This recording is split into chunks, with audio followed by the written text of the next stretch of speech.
Hey, why is she holding a ghost?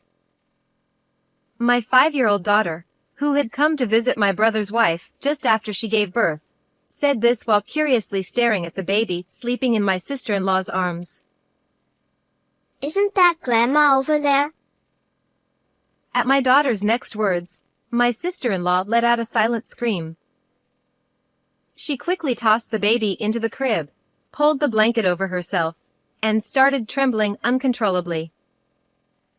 I was shocked and confused by her terrified reaction. And later, a shocking truth was revealed. Emma, my daughter, had been saying strange things since she was old enough to talk. Even when she was playing with dolls by herself, she would say, I was playing with my big sister. Or she would point at an empty spot on the street and ask, Why isn't that person using an umbrella when it's raining? I began to wonder if she had some kind of sixth sense, but since I'm terrified of ghosts and scary stories, I just brushed it off as her having an imaginary friend, just like many children do. Because of that, I never mentioned it to my brother.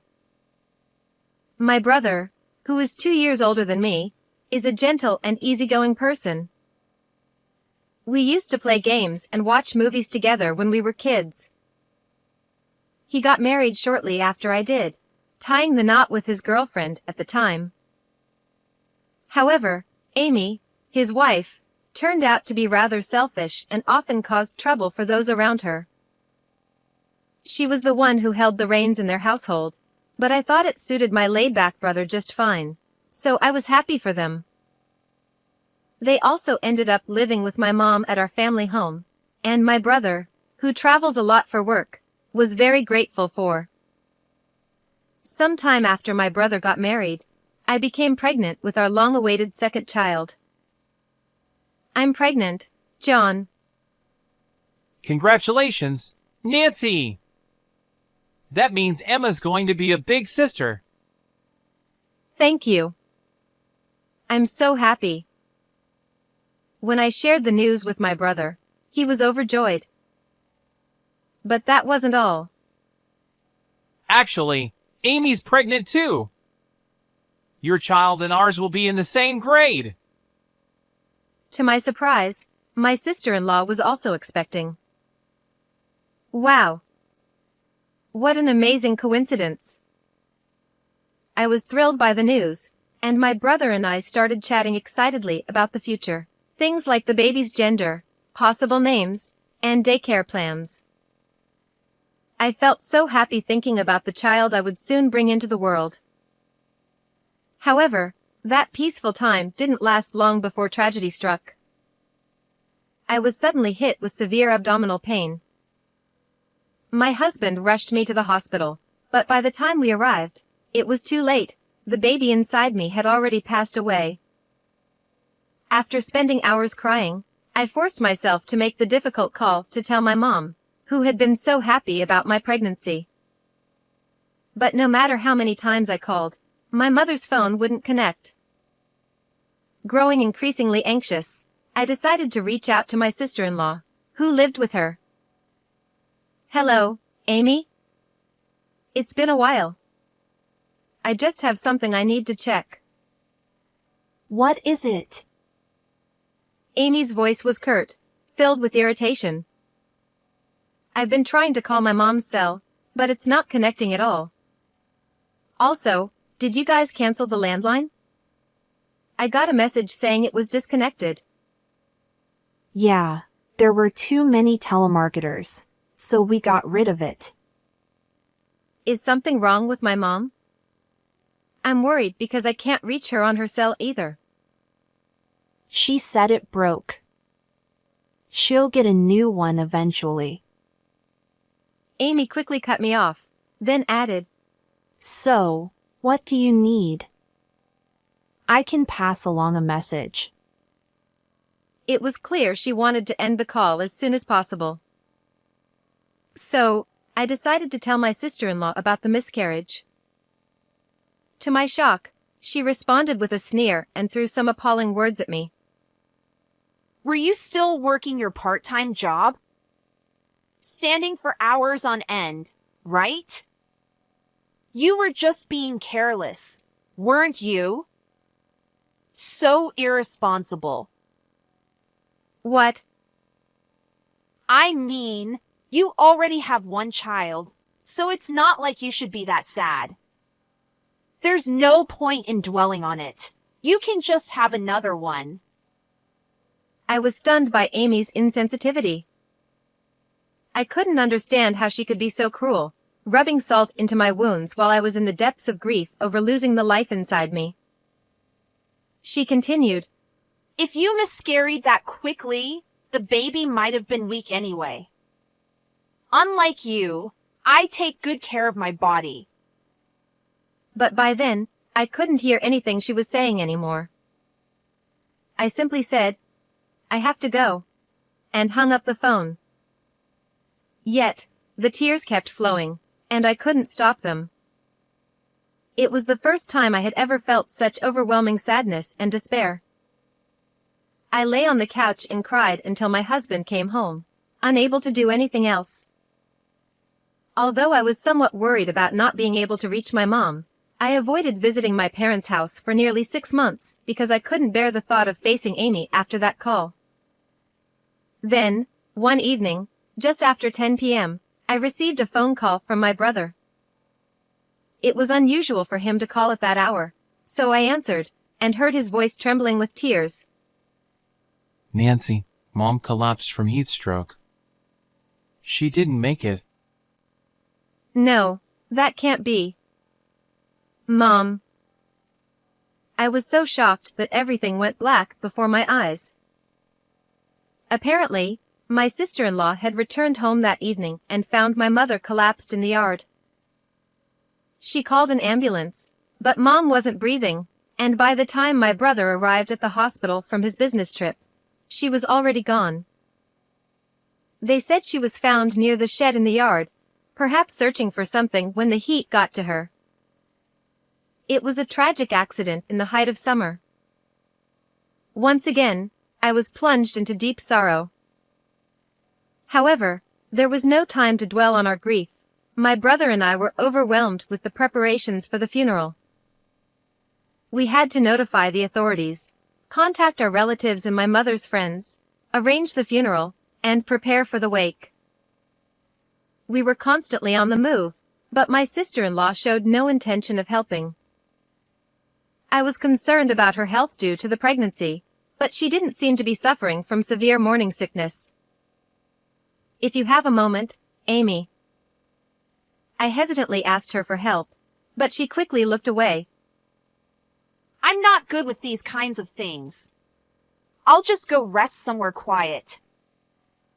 With that, she hurried off to the waiting room. When the wake began, my brother and I were busy attending to the relatives and friends who had come to pay their respects. We greeted each guest, sharing stories and memories of our mother. So early, it's truly heartbreaking. Don't let it get you down.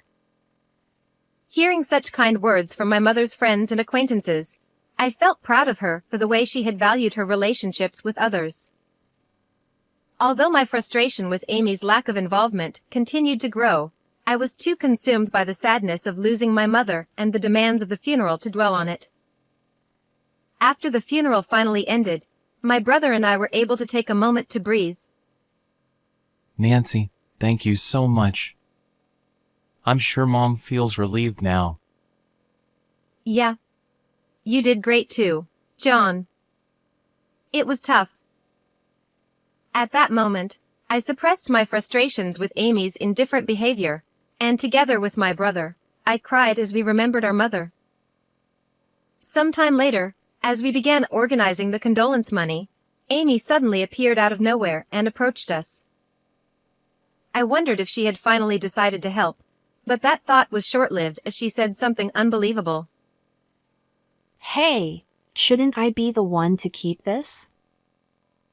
What do you mean by that? I asked, unable to comprehend her words at first. Well, I lived with your mother and took care of her, so I should be the one to get the condolence money. My brother frowned and looked at her in disbelief. Amy, what are you talking about? But she didn't seem bothered by our reactions. I was the one closest to her and had the hardest time, so it's only fair, right? My brother and I were shocked by her unreasonable demand. Now is the time to remember Mom, so please don't talk about such things, I said. Yeah, enough is enough. My brother added. Although my sister-in-law was scolded by both of us, she nonchalantly changed the subject. By the way, I heard Emma's birth gift was $1,000. My husband told me. I'd like that much too. What? And if you're not using Emma's old baby items anymore, could you give them to me? It would save us some money. My husband and I were taken aback by her audacity. Hold on. This isn't the time to be talking about this. My husband interjected, trying to bring some sense to the situation. But we're going to need to prepare for the baby. Amy, please stop. Now isn't the time. We can discuss this later. The cold tone in my brother's voice, something I wasn't used to hearing, chilled the room, and even Amy fell silent. Seasons passed, and my brother eventually contacted me to share the news that their baby had been born safely. He was on a business trip and couldn't visit right away, so he asked if I could go in his place. Despite all the hurtful things Amy had said and done, which still lingered in my mind, I decided to put it aside for the sake of the occasion and took my daughter to the hospital. Welcome, Nancy, Emma. When we entered the room, Amy was smiling, holding her newborn baby.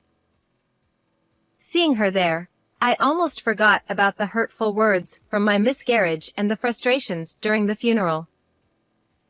I felt genuinely happy in that moment. But then, it happened. Hey, Amy, why are you holding a ghost? My daughter tilted her head curiously and pointed at Amy. Neither Amy nor I understood what she meant and were momentarily stunned. Isn't that Grandma? When my daughter continued, Amy let out a silent scream, throwing the baby into the bassinet. Amy turned pale, trembling uncontrollably. Are you okay? What's wrong? I hurried over, placing a hand on her shoulder, but she shoved it away and pulled the blanket over herself. Please, just leave. Her voice was barely audible as she buried herself under the blanket, refusing to respond to anything else I asked. After leaving the hospital, I walked in silence, worried about my sister-in-law's strange behavior. Then, my daughter started to say something even more unbelievable. Although I was shocked, several things came to mind that made me think, could she be telling the truth? Determined to uncover the truth, I decided to visit my parents' house under the pretext of tidying up. Although I had been avoiding the house due to the grief of my miscarriage and my mother's accident, I knew I couldn't put this off any longer. When I told my brother that I wanted to sort through our mother's belongings, he said he was too busy with work to do it himself, so I took the initiative. With Amy still in the hospital, this was my chance. I used the key I had to enter the house and began opening doors and closets, slowly sorting through everything. As I was going through my mother's belongings, memories came flooding back. When I looked up at the top shelf of the closet, I noticed some cardboard boxes haphazardly stored there. Curious, I pulled one down and opened it. What? Why are these here? Inside, I found surveillance cameras, 5 of them. The number was unsettling, especially for a household. I noticed that each camera still had an SD card inside, so I decided to take them home to review the footage. I then went into my mother's room and opened the drawer of her desk. Inside, I found an old journal. My mother's diary? I opened it and found entries about Emma's growth, the day my brother brought Amy home, the death of my father from illness 20 years ago, and even some recipes. The entries were filled with warm memories, and I couldn't help but cry. Mom, you were such a kind and strong person. However, as I continued turning the pages, my attention was caught by some illustrations drawn in the margins. This drawing. It looks familiar. It resembled an illustration I had created with my mother when I was a child. As I traced back my distant memories, I realized a terrifying truth. On the day of my mother's first death anniversary, we gathered at the family home. Thank you all for being here today, I said, after exchanging memories of my mother with my relatives. Once everyone had settled, I pulled out a notebook. This is my mother's diary. Hidden within it is a message, I announced. Among the surprised relatives, Amy's eyes widened the most. What?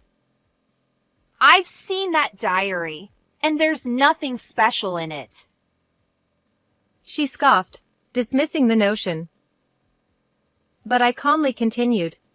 Everyone, please take a look at the illustrations drawn in the margins of this diary. These are part of a code my mother and I created when I was a child. The relatives leaned in with curiosity. When you connect the first letters of the words in these illustrations, it spells out, "Look behind the dresser," I revealed. Amy's expression shifted to one of confusion. When I actually looked behind the dresser, I found a letter that my mother had hidden there. As the relatives expressed their shock, Amy turned pale. This letter describes how Amy made me do all the housework while keeping a constant watch on our mother to ensure she didn't slack off, I said, holding up the letter for everyone to see. The room filled with uneasy murmurs as the relatives began to understand the gravity of the situation. Despite her growing anxiety, Amy desperately tried to explain herself. That's just your mother's delusion. It's all lies to make me look bad. Maybe you forged it yourself. Amy blurted out, her voice shaking. No, this is my mother's handwriting.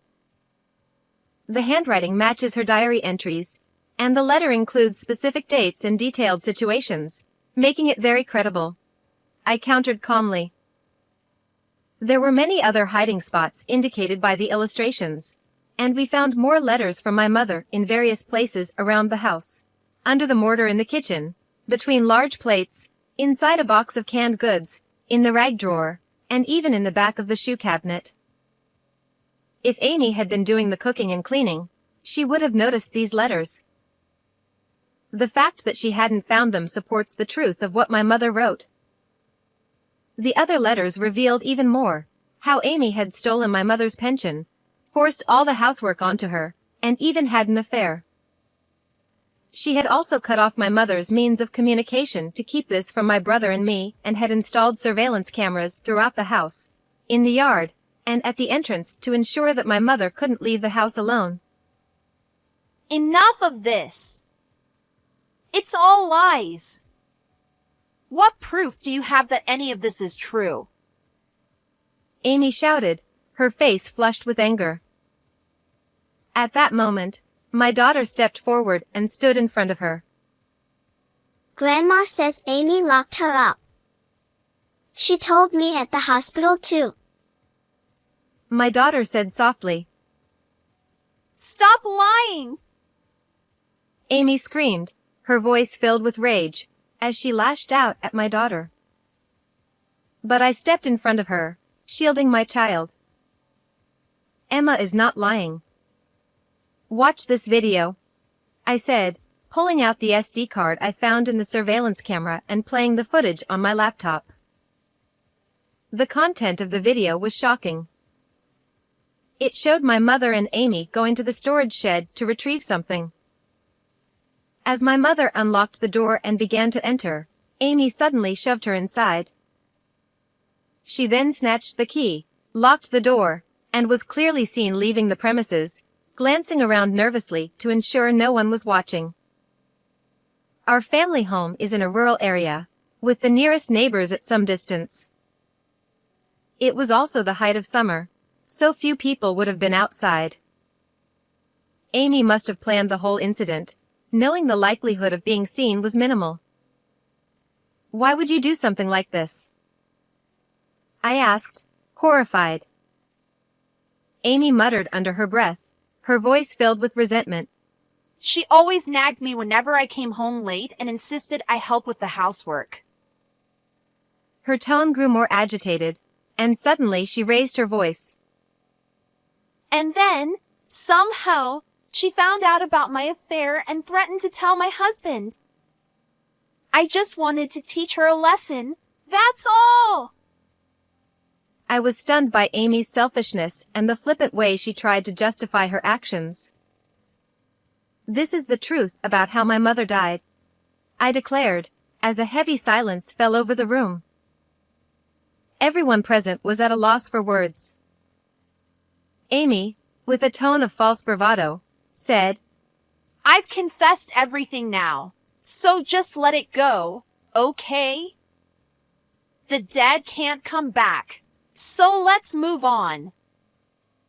Don't be ridiculous, I shouted, my voice trembling with rage. I will never forgive you. You're going to spend the rest of your life behind bars. What? Wait, you're going to call the police. No, please, don't do this. Amy cried out, collapsing to the floor as she clung desperately to my legs, sobbing. But I felt no sympathy for her. You'll have to live with the weight of your crimes, I said coldly, turning away as Amy slumped in despair. After that, my sister-in-law was arrested and spent many years behind bars. Her parents disowned her, and even if she were to be released, she would have no family to turn to.